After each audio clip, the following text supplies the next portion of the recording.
Good afternoon, I'm Sean Yao, and this is One News Now. The Education Department is coming up with a plan that includes a blended learning modality for specific schools in some areas. Vice President and Education Secretary Sara Duterte says this was discussed at the third cabinet meeting with President Marcos. However, Vice President Duterte remains adamant that the 5-day in-person classes by November 2 will push through. Some groups have been calling on the government to continue hybrid classes, citing transition issues having to do with health protocols. And the Foreign Affairs Department has recorded over 40 cases of attacks against Filipinos in New York since 2021. Just last week, an 18-year-old Filipino tourist from Cebu was assaulted near the Philippine Center in Manhattan. DFA Undersecretary Eduardo De Vega told 1PH that the victim did not file a case and is set to return home to the Philippines. De Vega also said that the Philippine Consulate in New York is now offering defense training sessions for Filipinos there. One News Now will be back with more stories after this quick break. Keep it here.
You're still watching One News Now. I'm Sean Yao.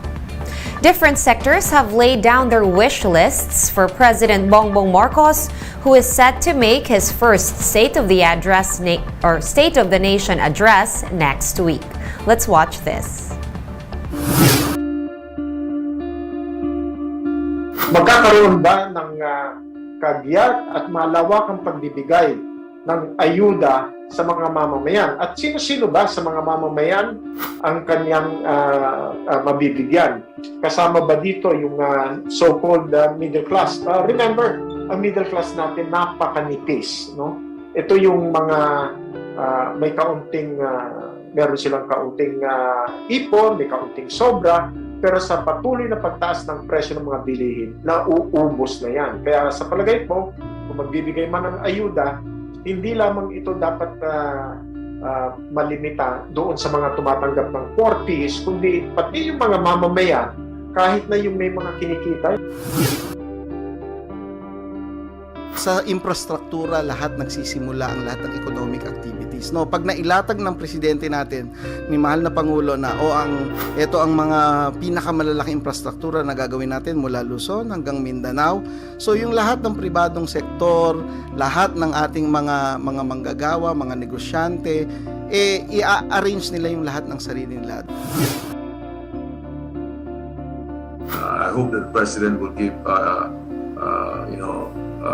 push for the more grid to be installed so that areas where there's oversupply of power, the power can be redirected to areas that needs power. So those are some of the items that I think should be on top of mind for the president. We're seeing our local tourism business picked up, and we've been reading about the increase in tourism in our ASEAN neighbors. We're lagging behind, and I hope this is considered a low-hanging fruits, travel and leisure, and the government should give focus to this. No? Again, this is not only create jobs, but it's a foreign currency earner. Let's now take a quick look at today's other top stories.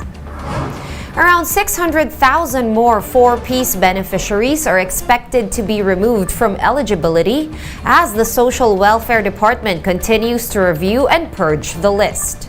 This is still on top of the 1.3 million beneficiaries already delisted, as they do not qualify as part of the poorest families in the country.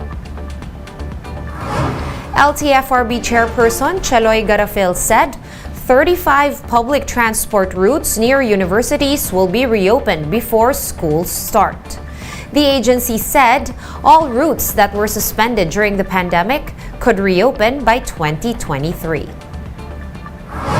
And in sports, Filipino-American guard Jordan Clarkson is expected to play for Gilas Pilipinas in the fourth window of the FIBA World Cup Asian qualifiers next month. Program Director and Head Coach Chot Reyes says if Clarkson is able to suit up for the Philippines, he will be considered a naturalized player. Clarkson, who plays for the Utah Jazz in the NBA, had played for Gilas in the 2018 Asian Games. For more updates, visit News 5, the Philippine Star, and Business World online. Visit our website, onenews.ph, for more in-depth analysis. You can also catch One News on Signal Play. Register for a free account at www.signalplay.com and stream One News live anytime, anywhere. Masks on, wash hands, and stay safe, Philippines. I am Sean Yao. We are One News.